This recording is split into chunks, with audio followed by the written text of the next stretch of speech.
जवाब दिए गुरुदेव तुम अपना काम करो और मैं अपना काम कर रहा हूं। देखते हैं कि तुम्हारे भगवान में अधिक ताकत है या मेरे राम में अधिक ताकत है। भक्तजनों, कलाई पकड़ करके हिरण्यकश्यप की सभा लगी हुई थी। हिरण्यकश्यप ने सोचा कि आज संडामरक हमारे पुत्र प्रहलाद ने कोई अच्छा काम कर दिया है, इसलिए लेकर के आए, कुछ दक्षिणा लेने के लिए आए। भक्तजनों, पहुंच गए गुरुजी और संडा अम्रक कहने लगे महाराज हिरण्यकश्यप, तुम्हारा ये बेटा जो है प्रहलाद, इसे मैंने राम का नाम नहीं सिखाया। क्या हुआ इसे? ना जाने कहां से ये राम का नाम सीख आया। ये राम का नाम?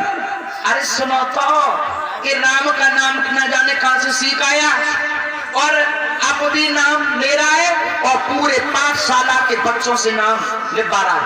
तुमने मार दिया नहीं होता है? अरे मार तो दिया होता, लेकिन राजा का लड़का है, तुम्हारा लड़का है, इसलिए हमने सोचा कि तुम्हें ही संदेश दिया जाए। अब तुम्हें ही समझाओ इसे। ठीक है, मैं बुलाता हूँ। हाँ, समझा ले बेटा, इधर आ, इधर आ। अरे तेरी हवेला मत पकड़, बात सुन। तुझे ये नाम किसने सिखाया? तुम्हें ये नाम किसने सिखाया? क्यों नहीं बताएगा?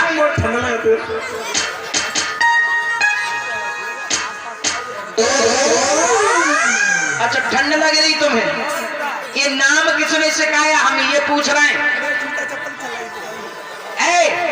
नाम नाम बता, नाम प्रहलाद। हम कुछ कह रहे, ये नाम तुम्हें, नाम किसने सिखाया तुम्हें? जवाब दिया है पिताजी, मुझे नाम जिन नाम सिखाओ वही गुरुजी ने सिखाओ। जवाब दी, क्या कह रहे हो? ये नाम के, हाँ जी, नाम किसने सिखाया? बताओ ना। ये तो चल लो, तुम्हें ना चल रहे। भक्त जनों, उसी समय प्रहलाद से जवाब दिया, बेटा हमारी बात मान जाओ, इस नाम को लेना छोड़ दो। जवाब दिया, फिर वही बात, ये नाम मुझसे नहीं छूटेगा पिताजी, ये आप भली बात समझ लीजिए, मैं नाम लेना नहीं छोड़ूंगा। इतनी बात जब सुनी, जवाब दिया, बेटा प्रहलाद मैं तुझे जान से मार दूंगा, क्योंकि हमारे लिए जो ये नाम लेने वाला हर प्राणी शत्रु है मेरा, मैं बेटा तुझे जान से मार दूंगा। जवाब दिया, पिताजी मार दीजिए, मार दो, मैं भी चाहता हूं भगवान के नाम पर मर जाऊंगा ना तो मेरा नाम भी अमर हो जाएगा। और सत्य बात है भक्तों, भगवान के भक्त, सच्चे भक्त जो होते वो कह देते हैं क्या? एक विद्वान लिख रहा है कि हमें क्या काम दुनिया से, मेरा श्री कृष्ण प्यारा है।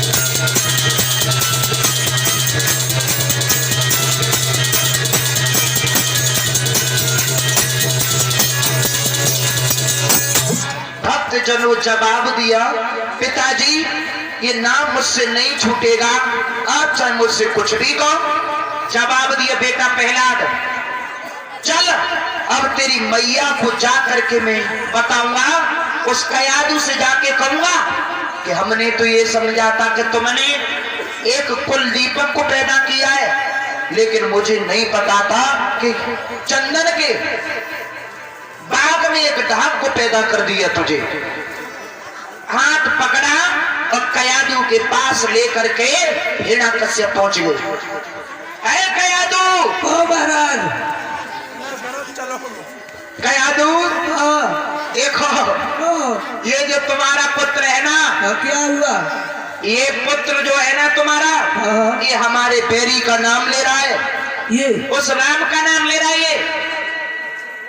इसे समझाओ, और अगर ये नहीं माने ना तो ये जहर रखा है, इस जहर को लेकर के और इसे पिला देना। ऐसे पुत्र की मुझे आवश्यकता नहीं है। ठीक है महाराज, ठीक है ना? ठीक है। भक्त जनों जहर की कटोली, जहर का प्याला दे दिया। ये राम का नाम लेना छोड़ दे तो मत पिलाना, और राम का नाम नहीं छोड़े तो उसे पिला देना। ऐसे पुत्र की मुझे आवश्यकता नहीं है। इतनी कह करके हिरण्यकश्यप चला गया। अब एकदम अपनी गोदी में लला को बैठा रो और जवाब दी, एकदम कही, लला बेटा प्रहलाद, हाँ बेटा और देखो तुम्हें हमने बड़े दुखन से पाले पाऊ लला। देखो अगर तुम्हें कुछ हुए हो ना तो हम तो बेमतलब के मर जाएंगे। माले हुए ढोलक न बजाए। लला मेरी बात सुनो, तुम्हारो पिता ना है कसाई है, कसाई। देखो हमें आदेश दिया है कि अगर राम का नाम लेना छोड़ दे तो इस जहर को मत पिलाना, और नहीं छोड़े तो पिला देना। बेटा मैं पतिव्रता हूं, बेबस हो के मुझे तुझे जहर पिलाना पड़ेगा। भैया हाँ, तुम इतनी चिंता क्यों कर रही हो मेरी? चिंता इसलिए कर रही हूँ मेरे लाल, अगर तुझे कुछ हो गया तो मैं मर जाऊंगी लाला। मुझे कुछ नहीं होगा, कहाँ है वो जहर की कटोरी? भक्त जनों जवाब दिया दुखियारी ने रो करके, मेरे लाल